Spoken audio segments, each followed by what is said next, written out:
ផ្នែកសង្គ្រោះបន្ទាន់នៃមន្ទីរពេទ្យមិត្តភាពខ្មែរសូវៀតជាផ្នែកមួយផ្ដល់សេវាកម្មជូនដល់អ្នកជំងឺ24ម៉ោងលើ24ម៉ោងទៅលើការជួយសង្គ្រោះភ្លាមៗដូចជាជំងឺទូទៅជំងឺវះកាត់និងជំងឺប៉ះទង្គិច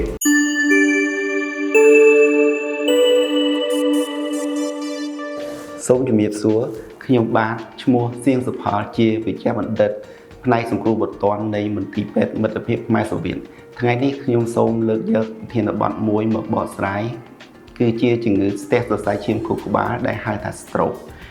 មូលហេតុដែលលើកយកប្រធានបទនេះមកបកស្រាយដោយសារតែជំងឺ stroke គឺជាជំងឺមួយយ៉ាងដែលប៉ះពាល់ដល់សុខភាពយ៉ាងធ្ងន់ធ្ងរនិងគំរាមកំហែងដល់អាយុជីវិតទៀតផង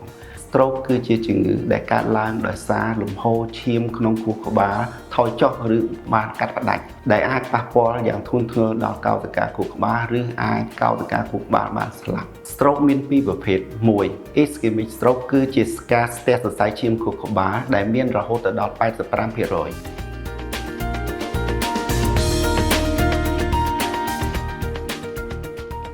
2 Hemorrhagic stroke គឺជាការធ្លាយសរសៃឈាមឬក៏បែកសរសៃឈាមខួរក្បាល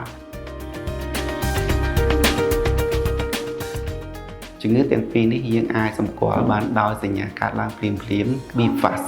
B គឺជាការបាត់ដំណឹងនៅពេលដែលយើងឈរឬអង្គុយ E គឺអ្នកជំងឺកើតឡើង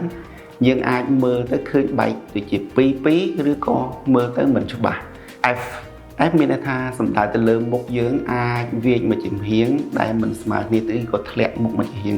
A គឺសំដៅទៅលើអាមមានន័យថាអ្នកជំងឺអាចទន់ដៃមួយចំហៀងមិនស្មើគ្នា S គឺសំដៅទៅលើការនិយាយឬ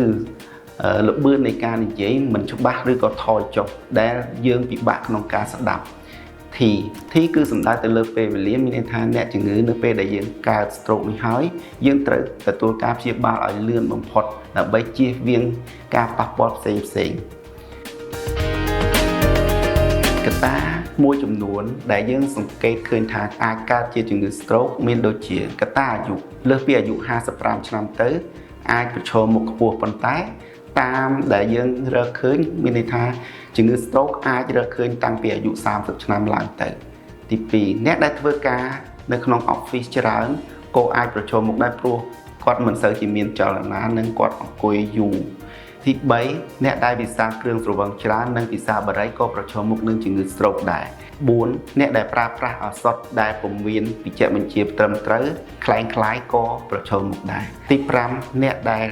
មានក្រុមគ្រួសារកើតជំងឺ stroke ក៏អាចប្រឈមមុខទី6អ្នកដែលមានកម្រិតសម្ពាធឈាមខ្ពស់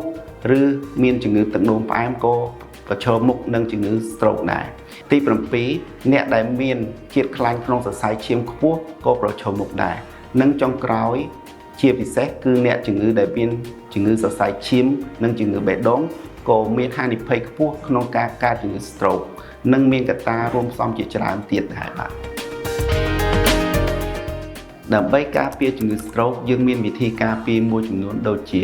តាមដានឆែកសុខភាពជាប្រចាំជាមួយនឹងគ្រូពេទ្យធ្វើរំហាត់ប្រាណឲ្យទៀងទាត់ជាប្រចាំរក្សាទម្ងន់ឲ្យបានសមរម្យតាមការណែនាំរបស់គ្រូពេទ្យកាត់បន្ថយឬឈប់ពិសាគ្រឿងស្រវឹងបារីគួរសម្រាកឲ្យបាន6ទៅ7ម៉ោងក្នុងមួយថ្ងៃកាត់បន្ថយ stress ដោយយើងអាចទៅពិភាក្សាជាមួយនឹងគ្រូពេទ្យចិត្តសាស្ត្រ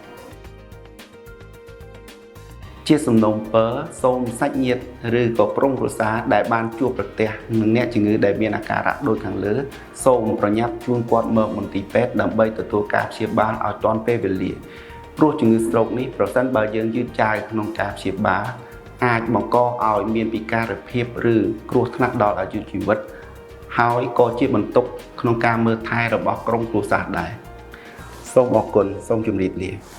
មន្ទីរពេទ្យមិត្តភាពខ្មែរសូវៀត